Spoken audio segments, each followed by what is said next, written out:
Isang maranyang handaan ang ginanap sa bahay ni Kapitan Tiago upang salubungin ang pagbabalik ni Crisostemo Ibarra mula sa Europa. Mga panahoy, ikagalakong ipakilala ang anak ng aking kaibigan na si Don Rafael si Crisostemo Ibarra. Magandang gabi po sa inyong lahat. Ako po ay nagpasalamat sa inyong pagtanggap. Ikaw pala ang anak ni Don Rafael. Matagal na kitang gustong makilala. Padre, matagal na akong magdala na makilala ko rin kayo. Ibarra, may dapat kang malaman tungkol sa iyong ama. Ano po yun? Ang iyong ama ay namatay sa mga matapos na magdala ng maligtasan. Ha? Hindi maaari. Sa gabing iyon, nagsimulang magbago ang pananaw ni Ibarra sa kanyang bayan.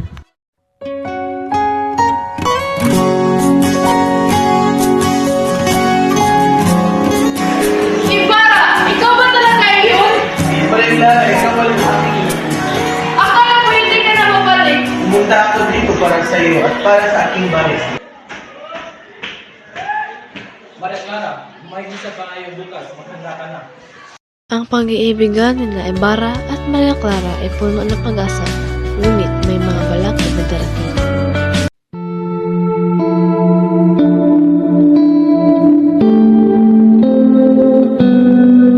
Ibarra, ikaw ay isang mabuting tao, ngunit siya ay napantayan.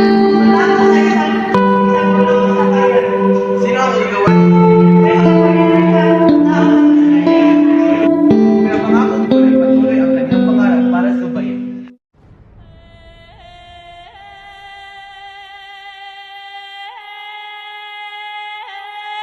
Crispin! Rosilio! Mga anak ko! Nasa na kayo? Ina, hinuli si Crispin sa simbahan. Sinabi nila nilang nakaw daw siya. Hindi! Hindi yun maaari! Hindi yun gagawin ng aking anak! Kayo! Umuwi na kayo! Huwag kayong manggulo dito! Dahil sa paghahanap sa kanyang anak at sa pangaapin ng mga sundalo, unti-unting nawalan ng katinoan si Sisa.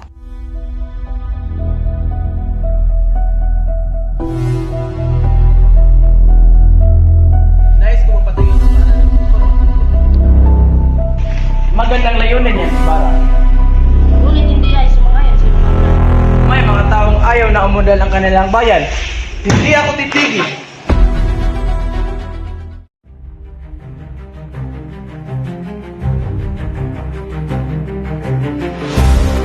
Dumating ang araw ng paglalagay ng batong panulukan para sa paaralan.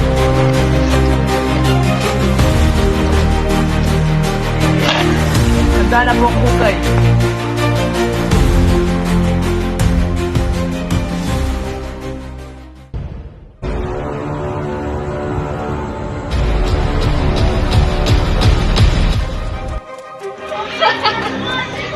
Crispin! Basilio! Nasa na kayo? Mga anak ko! Hindi yun magagawa ng aking mga anak! Anak! Makahalo ng pagkain sa inay! Halika na, kakain na tayo! Ah! Basilio! Tambok na, Simon. Matay na po!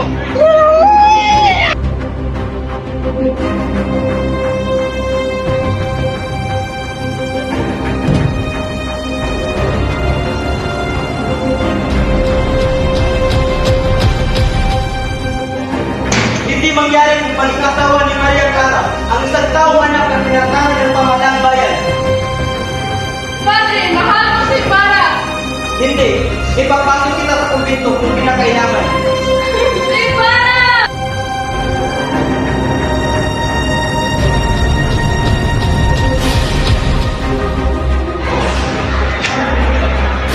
Nandun si Ibarra, ulinom. Ang mo, Ibarra, ikaw ay nais ko laban sa pagsimagsik ng pamahalaan. Dito to yan! Nanay, isa na ko sa'yo. Dito to!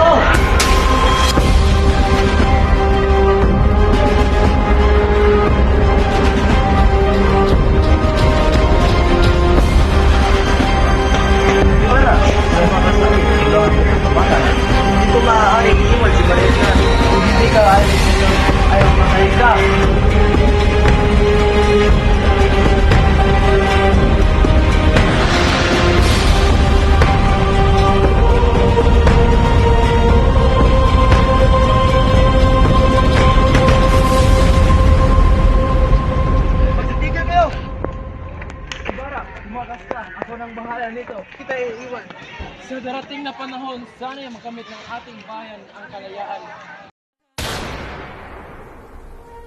Sa darating na panahon, ipaglaban niyo ang bayan